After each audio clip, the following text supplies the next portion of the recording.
creative process is a weird thing. People will often ask, how do you get creative? How do you start that process? And you don't. It's like what you do is you start the process of work. In our business, yes, it's creative, and yes, it's very rewarding on that level, but it's work, and it's deadline based. And quite frankly, and I tell one of the first things I tell people when they come in to the studio is like, look, right now you're wide-eyed and excited about this, but something you need to know right now is that you better love this business. You better love comic books. You better love illustrating, because there's going to be days, and it's going to be most of them, when you're going to be feeling like just sticking that pencil through your own neck. I broke in by going to comic book conventions, which is a great way to break into the comic book business. You're meeting professionals face to face, both creative, editorial, anyone you need to know in comics, you'll meet at a comic book convention.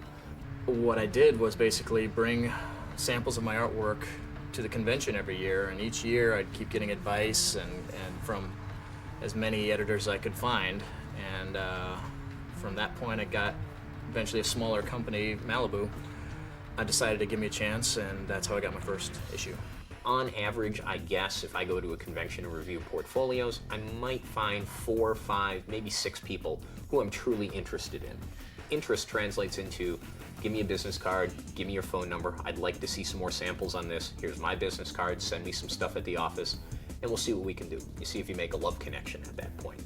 It's still a difficult thing to do, it's still a difficult process to go through just in terms of sheer numbers and the sheer odds you go up against, but a lot of people have made it into the comic book business by getting portfolios reviewed at conventions. It happens frequently.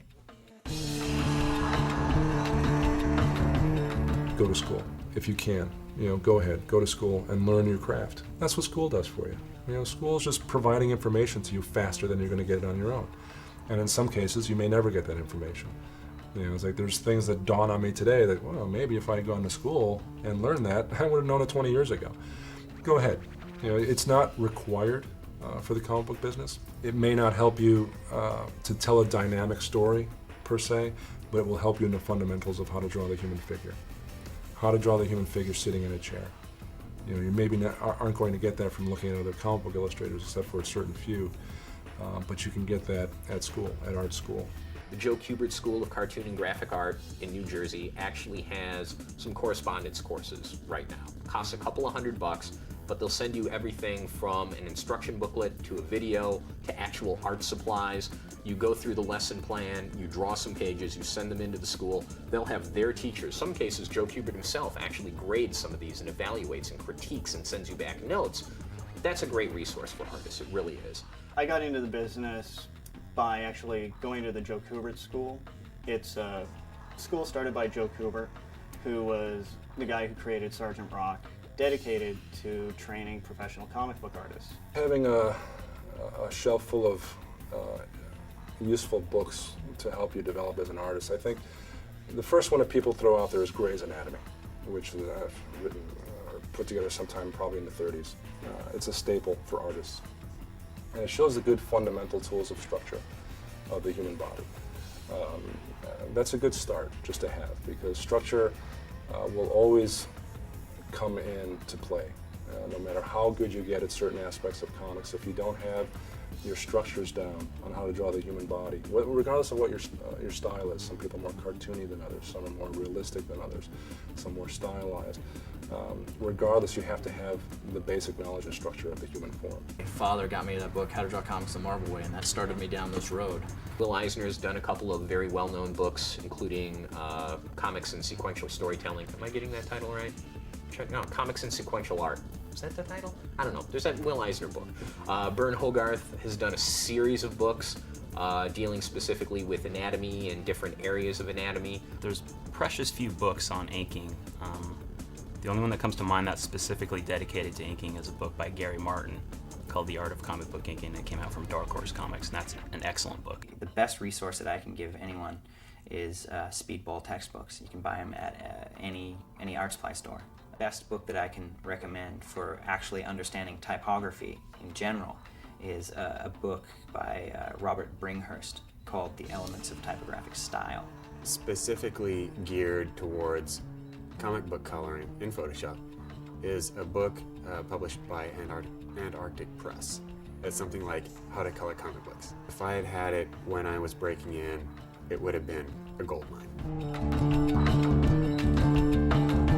Usually within the first 3 weeks, we have an idea whether or not it's going to work, but sometimes it takes people a little bit longer. By 3 months, we know for sure. Well, the interns that we have, only a very small percentage end up staying or end up working in the field, I believe. It's not so much a lack of experience as it is just commitment. It's very hard to commit to an internship. It's very hard to work part-time somewhere, have to work another full-time job somewhere else to support yourself. So I think the success rate of interns is still very low. And sometimes they just realize it's not for them. They'll come and they're drawing 8 hours a day when they've never drawn more than a few hours a day before, and they realize, I really don't want to do this, I don't really can't do this, or they don't feel like it's just something they want to do for a living. It's always key, no matter where you get into a comic book company. The jobs that you're doing, the jobs that you may think are menial and are not important, are often the base that everything else springs off of. Somebody who starts to slack on the menial jobs I give them, that pretty much tells me that, I don't think their head's in the right place. Well, for most internships, the process, it a little depends on their abilities, but in large ways, not even completely on that. They will do 3 months, and then if they're showing progression, and if they're showing the talent and the motivation to go on, then they'll do another 3 months, and it'll go on and on. It still is an extremely long process. We've had interns that started out, and it was a year later, they finally got to do some background work. And a year after that, they finally got to do some fill-in pages. And a year after that, they finally got to do a fill-in issue. That's 3 years of your life to get up to the point where you're actually drawing whole pages of a whole comic book and getting full credit for it.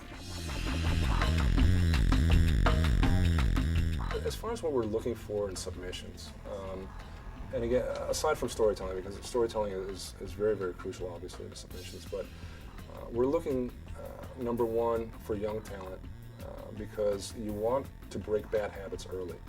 If someone, and I see this all the time at conventions, someone who has had a career in something else for years and years, they're adults, 30 and over, whatever, have always had this itch to be in comic books, and have been drawing at home for years and years. Unfortunately, you develop bad habits that the adage of you can't teach an old dog new tricks sometimes is very, very true. You just cannot break those habits. So what we like to do is we like to find kids that have a love for comics, because you absolutely need that love for comics and illustration, and see the raw talent. One of the pitfalls that a lot of people will fall into perpetually. I don't know how many times at conventions I'll see somebody who brings up a portfolio and says, yeah, look, here's my portfolio, here's my stuff. Oh, look, here's some stuff I was doing 3 years ago when I wasn't that good, but gee, look at this stuff. This is more recent stuff. Isn't this better? I tell them, get that old crap out of there. All you're going to do is you're going to color my opinion. And I don't want to so much see what your curve has been over the past 3 years, because I'm not hiring you 3 years ago. I'm hiring you now. Show me the stuff you got now. With submissions, we're looking for different things. Sometimes we may be looking for someone who is a very image style artist, or sometimes we may be looking for a painter. Sometimes we may be looking for someone to do some fill-in pages over Andy Park, or in a book with Francis Maniple, because we're behind. So the submissions that are coming in, something may hit my desk that day and I open it up and aha, I found him. I know exactly what I need to do now. I keep submissions on file, specifically good ones. It's best to submit about every 6 months. Give me something new, let me see where you're going, because we do remember. My attitude going in, and it should be everybody's attitude, is you try and find as many editors and artists as you can, and you hold up your work in front of them and say, tell me what's wrong with this.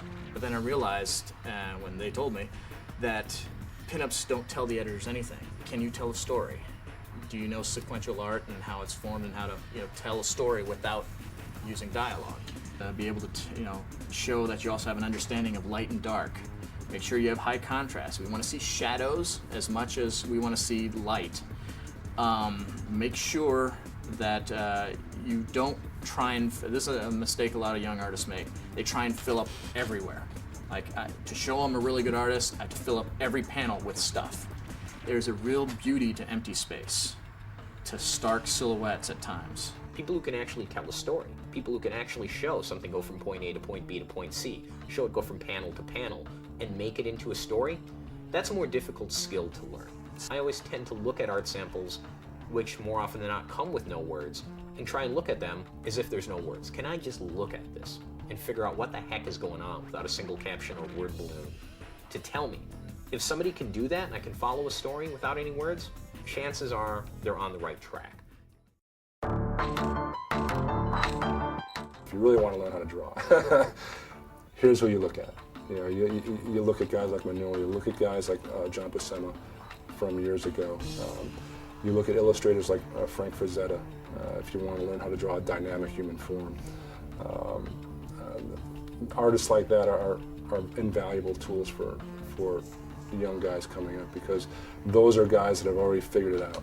They figured out the questions that you have early on in your career. They have already figured out the bad habits and gotten rid of them. Get inspiration from others. Pick up what you can. Don't copy, but see what are the best elements of artists you like, and take those into your own work and make it stand alone as your work. And once you get those elements down, you're gonna start getting this huge fan base of people who will want to buy your books, and you'll have a career. I tend to draw with is a mechanical pencil. It just tends to give a sharper point, and when I want to do detail work, I want to make sure I have like hypodermic sharp pencil leads, so I can really get in there and put the lights in their eyes and lashes on their eyes, and whatever it needs to get exactly what I want. I tend to be very perfectionistic, where what I have on the page is what I want to see in the comic. I've found that right now an H type of lead is good for me. It's dark enough, but not too soft where it smears and gets too blurry. So I fluctuate in between there, 2H, H. It's got a very sharp tip and is relatively flat diameter. Because this pencil's so sharp, I can create all these little sharp nicks and crannies in the wall, and it's creating a very rough-looking brick wall. And with those normal pencils that you guys get at high school, those little click ones, you can't create that kind of effect because it's so fat, and when you wear it down, you can, like I said, you can create those nice little thick lines, those fat, juicy ones that I want over here. This mirror is actually one of the tools of the trade that, surprisingly, not a lot of people use, and they should. And that's one of the first things that the guys notice when they first come in, because there's mirrors on people's tables. And sometimes it takes a while before people get it, but eventually there's going to be a mirror there, because you can't think of the gesture in your head. Sometimes you have to go, ooh, and freeze that gesture. Well, sometimes you can't see it. There's a mirror. Also, its primary function is drawing hands, because drawing hands is very, very important. Just like in theater, a lot of your acting is with your hands. And in comics, a lot of your emoting, a lot of your acting is with the subtle gestures in your hands. And hands structurally are very difficult for artists to learn. It took me years to learn how to draw hands. And one of the tricks I learned was that mirror. I always keep the inker in mind when I'm drawing pages, because I know that if I get real crosshatchy, real too much work, it's gonna drive the inker insane. We had to realize that, okay, I can put in this much work, but does my inker have time to finish it? Also, your own deadline. Am I gonna be able to hit a deadline if I do a huge cityscape of New York? One of the jokes is like, longtime jokes in the industry is like, well, if you draw this entire cityscape, let's throw a big beach ball in the middle of it so it covers up half the city. Fog's a great tool in comics, by the way. If you have a problem connecting the building to the horizon line, ooh, it's foggy this morning. just erase that in there. It's like, oh, I use that fog. And you know what? It just so happens to look cool.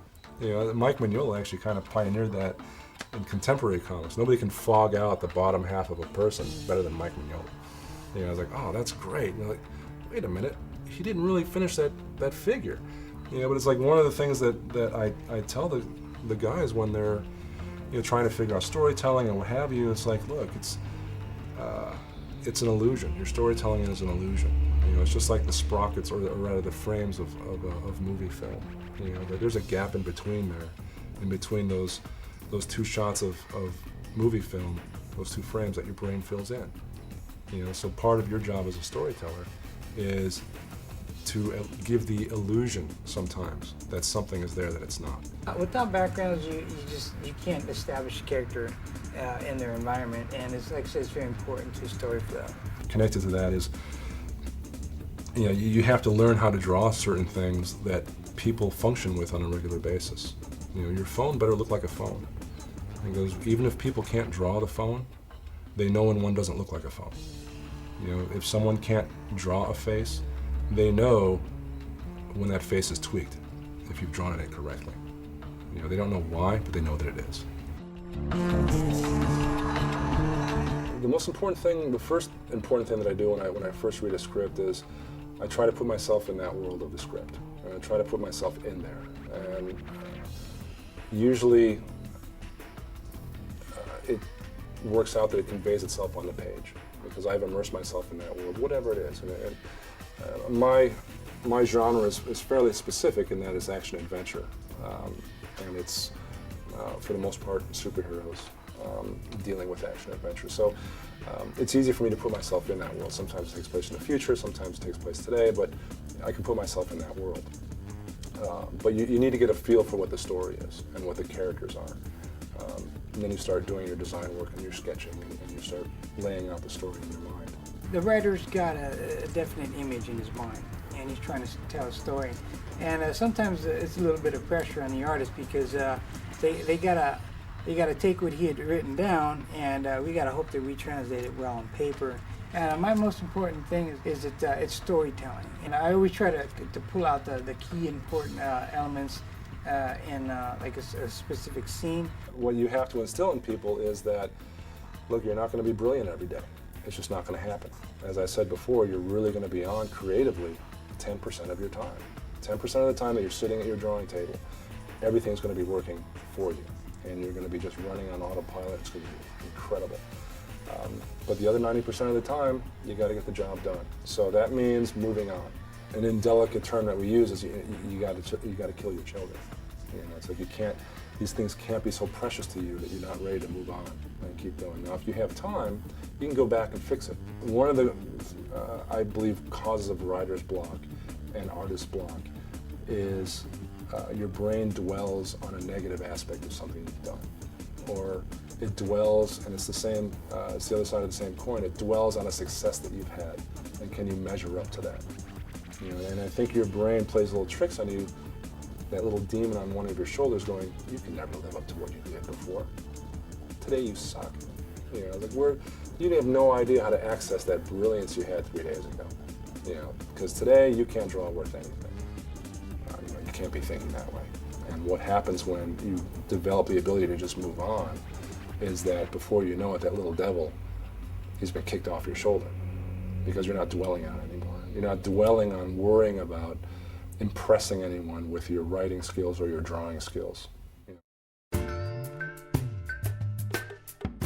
The inker is the odd man out. The inker is John Entwistle in The Who. The sexiness of the rock band. Okay, who's your sexy guy? Your lead singer. Who's your second sexiest guy? Chances are your guitarist. Who's your third sexiest guy? Probably the drummer.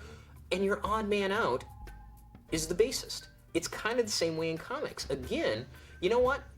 You go to a comic convention and people will line up around the block to get an autograph from Mark Waid, a well-known writer. People will line up around the block to get an autograph from Mark Silvestri, a well-known penciler. Inkers are the quiet men in the business. They really are. Inkers are kind of like, what do they say about referees in any sport? The best refereed game is the one in which you don't even notice the referees. Sometimes the best inkers, you don't even notice what they're doing. It's a difficult job, and it's also largely a thankless job. Essentially, the role of the inker is to realize the vision that the penciler has put on the page. And that could be a wide variety of things that the penciler had in mind. I mean, you can get pencils that are super tight, and basically your job is just to trace over the lines that are there and represent what he had. And then you can get sketchier versions, and then your job is to complete the artwork. When I started playing Little League, it was no problem for me. It was a good play. But the coach said, listen, if you want to make the team, the easiest way to make the team is play catcher. Therefore, hint, hint, your easiest way to crack into the comic business, try and be an inker. Knowing that there aren't a lot of inkers and a lot of good inkers, and if I was a good inker, I wouldn't be afraid of the blind submission, because just make sure you write on it, inking submission, and an editor is going to open it, because everyone's always looking for good inkers. Into the business basically as an assistant. I was sending out random samples to everybody, and random samples that I sent up to Marvel got me some assist work. So I went to the Joe Kubert school. We'd be at the drawing table at least 12 to 16 hours a day. And really, they prepared us for doing this job. Because to really do this job really well, or at least for me personally, to get what I want out of it, I unfortunately have to spend that much time. Like, I just have to spend those type of hours. I'd have 78 new pieces, and I'd go up to Marvel in DC and hit the hallways every 2 weeks. So even if no one was giving me a job, everyone was seeing me up there. And I think through doing both of those things, like redoing my portfolio and just keep going up and keep showing and showing and showing, people could eventually figure out I could do the work.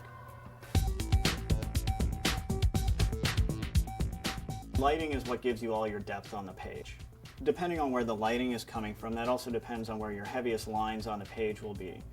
Because the lines that are furthest away from the light source will typically be your heaviest line.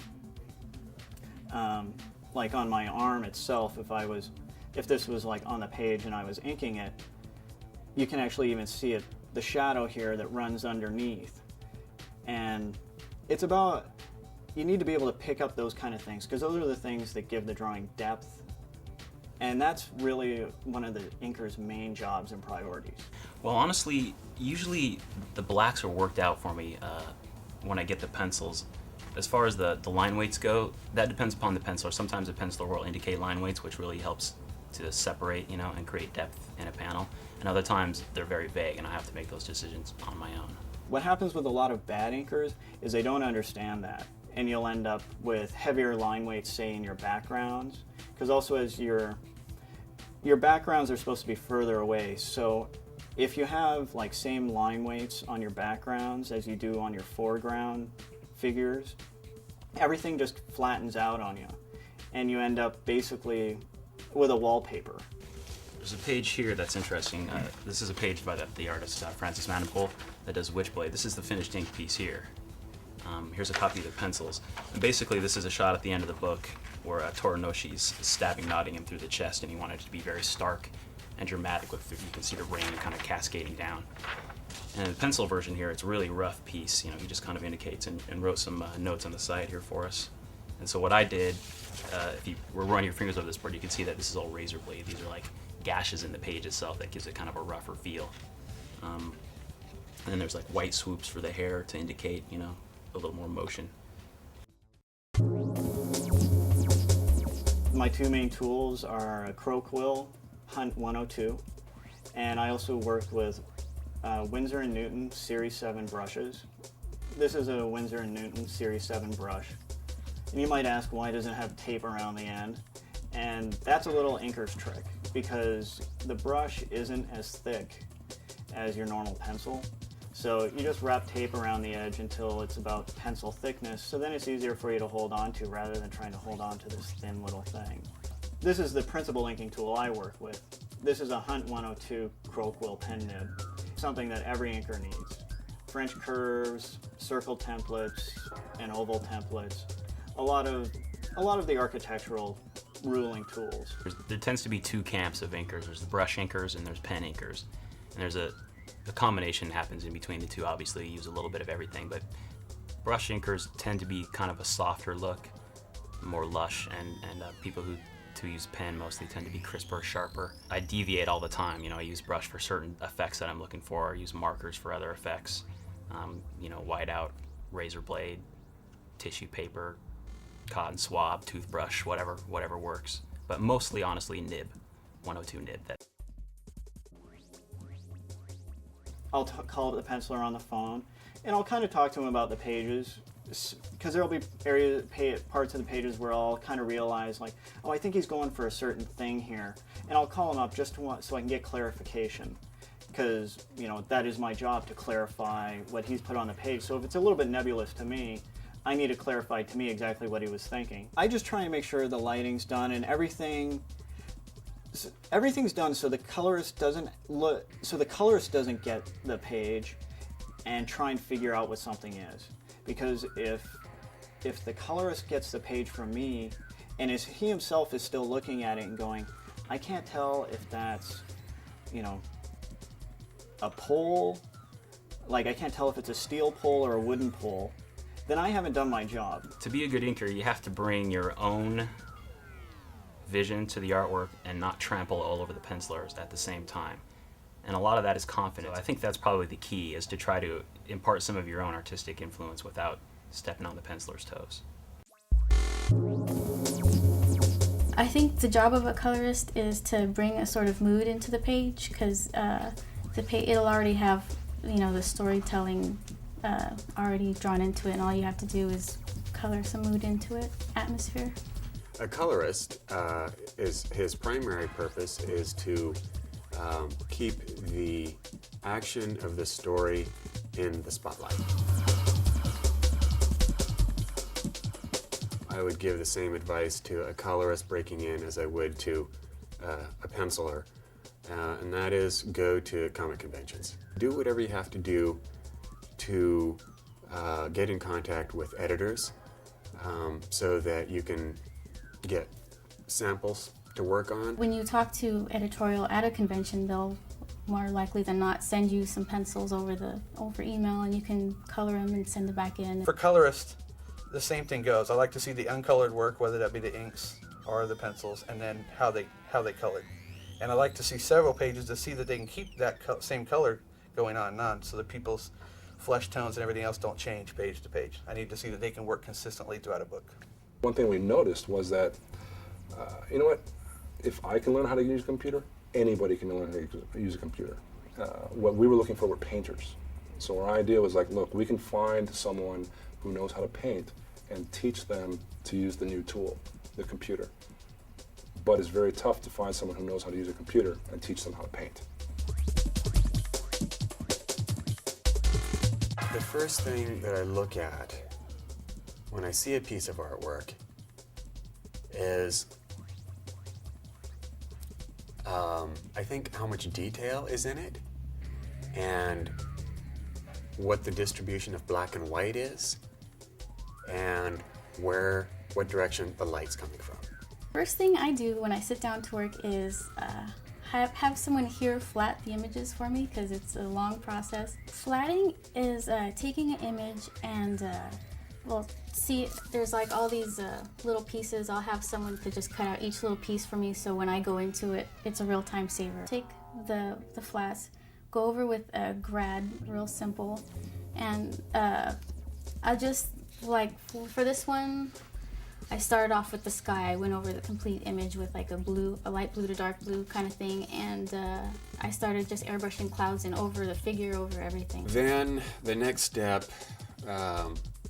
is to lay down the flesh tones, and I do that by starting with a mid-tone, which would be right around in here somewhere, and a dark, which would be one of these values down here. And I just at random, I decide where I want the hotspot to be, where I want the brightest part of the figure to be, which is right around here. Look at the piece and what I try to visualize what it's going to look like. Otherwise, it's hard to get started if you don't know like where you're going, where you're headed with it. Observation is absolutely critical. You have to know the rules before you can break them. I mean, everybody says it, and it's a cliche, and it's totally true. You have to know how a shoe looks in broad daylight to know what it's going to look like under, some radioactive jewel in some comic book. You got to know how light works. You got to know the physics of light, and that just comes from constantly observing. a colorist doesn't know if they should color a page deadline or a page nighttime or daytime. Usually, if it's important to the story, the penciler will say so. If I'm thinking this needs to be morning or this has to be night because they were just doing whatever before. So it's usually if it's important to the story, they'll let you know. If it isn't, then you're kind of left to yourself to color it the way you envision it. Years ago, Image Comics pretty much pioneered the mainstream use of computers for coloring and effects and production. Before that, it was all kind of done old school that had been done for 30, 40, 50 years. The old school printing process where you had the limited color palette. Now we have an unlimited color palette with the computers and the printing that we use. So I would, quite frankly, I don't think I've ever seen in the past 8 years a color sample done by hand. The only application that I use is Photoshop. I have dabbled in some other applications, but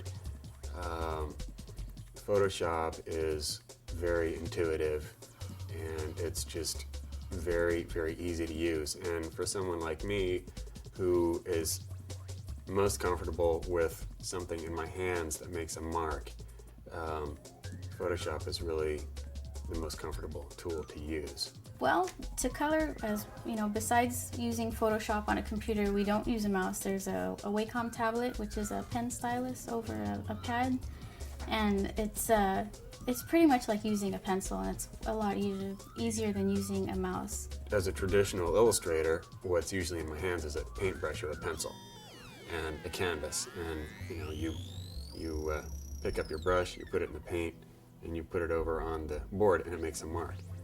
And working on a computer there's a distance there, and anything that can sort of close the distance between your brain and your hand and the artwork is a good thing.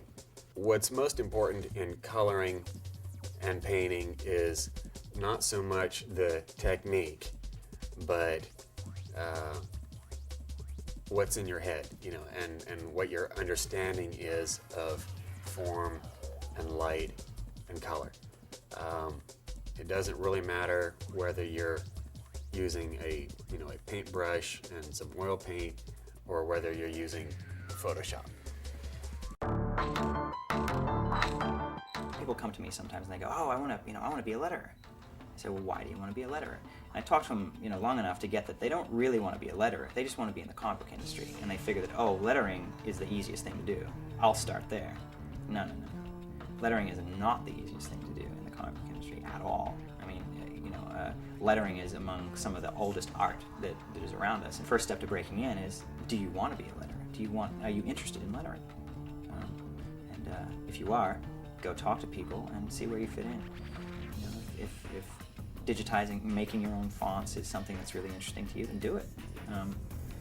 Sooner or later, you'll find some work. That's the other thing too, is network with people. Go to San Diego every year, talk to people, meet people. It's always the way of it. I mean, more jobs are found at San Diego Comic Con, at the Hyatt than they are on the floor of the convention. A comic book balloon font looks the way it does because you only have so much space in order to fit lettering in. The real trick with comic book lettering, one of the major tricks is fitting it in. How do you get all this stuff in? Comic book fonts are uppercase. They're all uppercase, generally speaking. I'm just talking about a generic, so to speak, balloon font.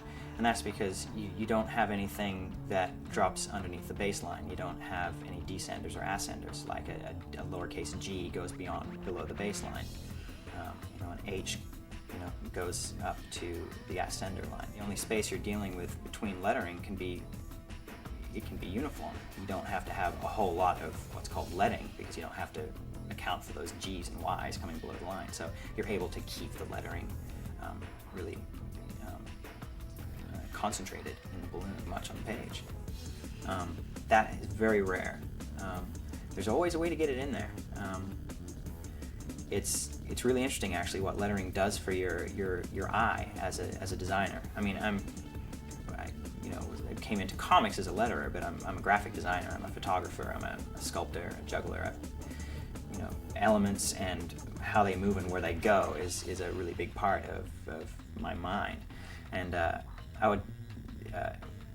would say that comic book lettering gives you a profound ability to compose. Do some comic book lettering for a while underneath someone who knows something about lettering, and you'll walk away from there and take a camera and you'll start taking pictures and realize that you're framing pictures really well. Your compositions are really tight, so to speak.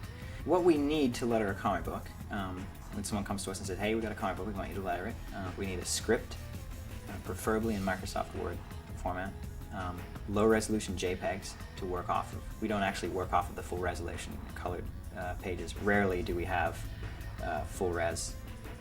Rarely is the book even colored by the time we're doing it. It's like comic books are always pushed to the very brink of their deadline. So, balloon placements. And this is where the trick comes in. The script has to be done in the correct format. Every panel is numbered. Let's say there's 10 panels in the page. You have panel 1 through 10. And every lettering element is then numbered. And each page starts with the number 1 again. So that's what we need for the lettering process. The script, the background art that we're going to use, the low resolution JPEGs, and the balloon placement for every page.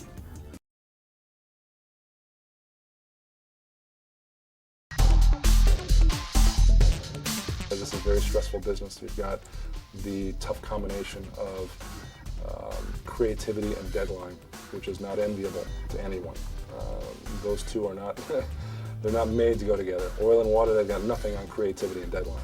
In terms of the actual art and how much back and forth there is and how much corrections you might have to do, you try and eliminate as much of that as humanly possible by taking care of everything on the front end. By way of example, if we're going to do Popsicle Stick Man next month, we're going to go to the artist who's doing it and go, look, I want to see 7 different designs on Popsicle Stick Man. We're going to determine the look and the feel of Popsicle Stick Man. Once you've got that done, you pretty much do then rely on the artist to execute what you've agreed on. Peanut butter and jelly work together. Peanut butter and pickles, not quite so well.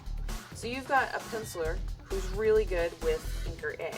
Inker A is a great inker over this penciler. Then you've got another penciler over here that you put with this inker who's a great inker, but it doesn't work well over that penciler.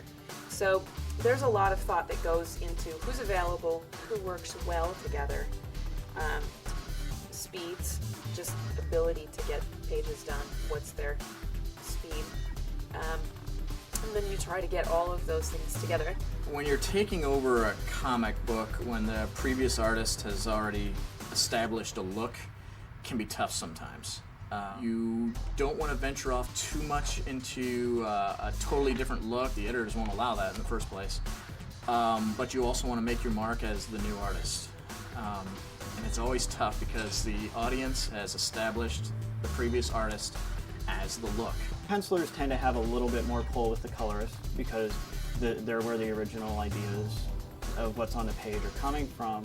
But then at the same time, most of the colorists I work with, I have a good enough repertoire with that I also bounce things off them as well. The colorist will share a book with somebody else because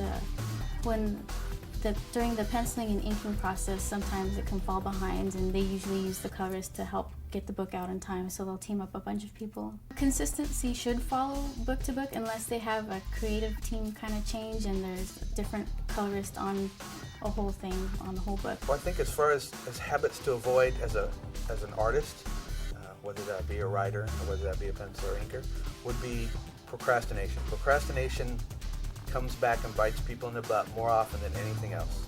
I never want to hear the girlfriend excuse again. Anything about their girlfriend. My girlfriend and I broke up. My girlfriend called and had a problem. My girlfriend needed a ride. None of that. I never want to hear about the girlfriend again. I think as an editor, the one thing I never want to hear is, you know, I'm so close to being done with this. I've almost got it done. You know, it's so close. I'll get it to you tomorrow. I hate that. I hate that. It drives me crazy. It's like so close to being done is not done. I look as much at time management as I do at skill. Because the skill, doesn't matter if I can only put out 1 book a year with your skill, it's not as important to me as being able to put 12 and having you still learning your skill.